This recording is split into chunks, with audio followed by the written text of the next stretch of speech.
तो आज के इस वीडियो में मैं आपको ये बताने वाला हूँ कि एक स्टैटिस्टिकल प्रोग्रामर, डेटा एनालिस्ट और डेटा साइंटिस्ट, इन तीनों में क्या डिफरेंस होता है। तो सबसे पहले बात कर लेते हैं स्टैटिस्टिकल प्रोग्रामर की। तो बीइंग अ स्टैटिस्टिकल प्रोग्रामर, आप डेटा का एनालिसिस करते हो और रिपोर्ट्स रेडी करते हो। ये डेटा किसका होता है? पेशेंट का डेटा होता है। अब स्किल्स की बात कर लेते हैं। इस रोल पे काम करने के लिए आपको दो तरह की स्किल्स चाहिए होती हैं। एक होता है सॉफ्टवेयर स्किल, दूसरा होता है डोमेन स्किल।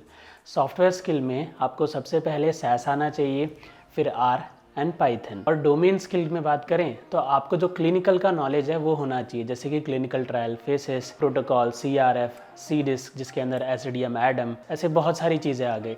इन शॉर्ट एक स्टडी की नॉलेज होनी चाहिए। अगर आपने किसी स्टडी पे कुछ डेटा सेट्स या रिपोर्ट्स रेडी किए हों तो बेटर होता है। तो अगर आप फ्रेशर हो और इस रोल पे अपना करियर बनाने का सोच रहे हो तो आपको सॉफ्टवेयर पार्ट में SAS और R जो है वो मस्ट आना चाहिए। पाइथन एक टाइम पे आप स्किप भी कर सकते हो। अब बात कर लेते हैं डोमेन नॉलेज की। देखो, जो डोमेन नॉलेज है ना, वो बिगिनिंग से लेके अभी तक सेम ही है, उसमें कोई चेंजेस नहीं आए हैं। जैसे कि आपको स्टडी में जो डेटा सेट्स क्रिएट करने हैं, डॉक्यूमेंट्स यूज करने हैं, वो कॉन्स्टेंट है। चेंज आया है वो है सॉफ्टवेयर पार्ट में। उसमें भी क्या हुआ है? एडिशन हुआ है। आज से काफी सालों पहले से लेके अभी तक सिर्फ SAS सॉफ्टवेयर यूज होता था, बट अब एड ऑन हो चुका है R सॉफ्टवेयर भी और पाइथन सॉफ्टवेयर भी। अब बात कर लेते हैं डेटा एनालिस्ट की। तो बीइंग अ डेटा एनालिस्ट आप क्या करते हो? डेटा को क्लीनिंग करते हो, एनालाइज करते हो और रिपोर्ट्स रेडी करते हो। उसको अलग अलग वेज से प्रेजेंट भी करते हो, जैसे कि पावर BI या Tableau का यूज करके। अब एक डेटा एनालिस्ट और स्टैटिस्टिकल प्रोग्रामर में क्या डिफरेंस रहा? सबसे पहले तो टूल का डिफरेंस रहा। एक डेटा एनालिस्ट थोड़े ज्यादा टूल यूज करता है कंपेयर टू स्टैटिस्टिकल प्रोग्रामर। बात कर लेते हैं कि डेटा एनालिस्ट रोल पे आपको कौन से टूल की नॉलेज होनी चाहिए या स्किल्स होने चाहिए। तो सबसे पहले तो हो गया SAS,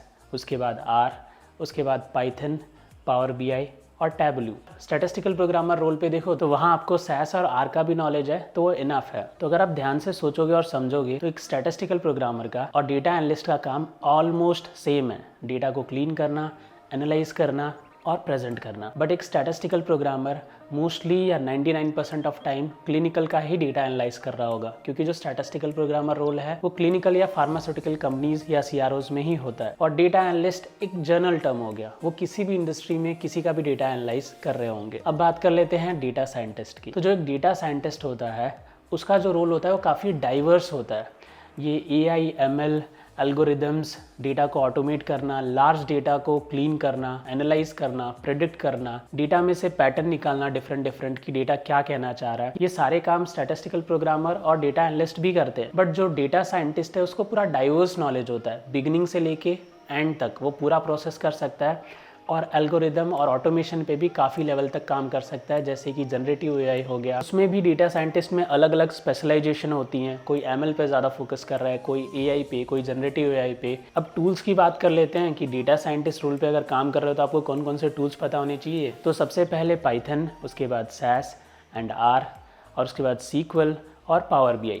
तो देखो, SQL एक ऐसी लैंग्वेज है जो जितने भी रोल्स है, चाहे वो स्टैटिस्टिकल प्रोग्रामर हो, डेटा एनालिस्ट हो या डेटा साइंटिस्ट हो, ये तीनों ही रोल पे यूज होगा कहीं ना कहीं, और एक्सेल भी। बट स्टैटिस्टिकल प्रोग्रामर रोल पे एक्सेल का यूज काफ़ी कम है, but being a data analyst और डेटा साइंटिस्ट वहाँ पे एक्सेल का यूज़ काफ़ी अच्छा है। तो कुछ कॉमन टूल्स तो जैसे आपको पता ही है, पाइथन भी तीनों रोल पे यूज़ हो रहा है और R भी और SQL भी, तो ये तो कॉमन हो गए।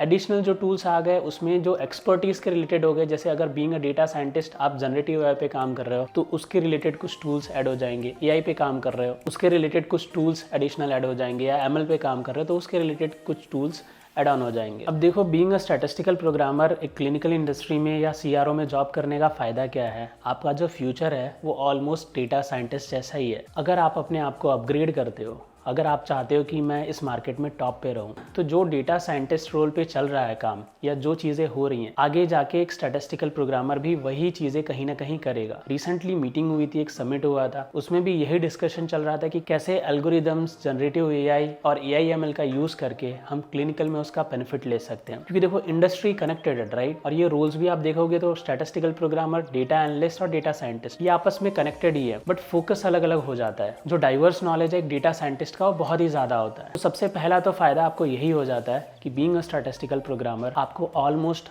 As a data analyst, as a data scientist, उनकी भी जो रोल्स की नॉलेज होती है वो काफ़ी हद तक उनकी नॉलेज होती है, बिकॉज आप उसी एक इंडस्ट्री का, उसी डिपार्टमेंट का, उसी रोल का एक पार्ट हो, बट स्पेशलाइजेशन आपके अलग अलग हो जाते हैं। अगर आप एज अ स्टैटिस्टिकल प्रोग्रामर किसी भी फार्मा कंपनी में काम कर रहे हो तो आप अपने आप को ट्रीट कर सकते हो बीइंग अ डेटा एनालिस्ट या डेटा साइंटिस्ट, और उसी हिसाब से आपको अपने स्किल्स को भी अपग्रेड करना है। और स्टैटिस्टिकल प्रोग्रामर रोल के रिगार्डिंग अगर आपको कोई डाउट, क्वेश्चन या कुछ भी हो तो आप कमेंट्स में मुझसे पूछ सकते हो, या तो 1-to-1 काउंसलिंग के थ्रू मुझे कनेक्ट भी कर सकते हो। और मैंने काफ़ी सारे ब्रॉडकास्ट वीडियोस भी बनाए हैं मेरे एग्जिस्टिंग स्टूडेंट्स के साथ, कुछ वर्किंग प्रोफेशनल्स के साथ जो कि इंडिया में भी हैं, यूके में भी हैं। वो वीडियोस भी जाके देख सकते हो, आपको आई कार्ड्स में उसका लिंक मिल जाएगा या डिस्क्रिप्शन में उसका लिंक मिल जाएगा। तो आज की वीडियो में बस इतना ही, मिलते हैं अगली वीडियो में, तब तक के लिए बाय बाय दोस्तों।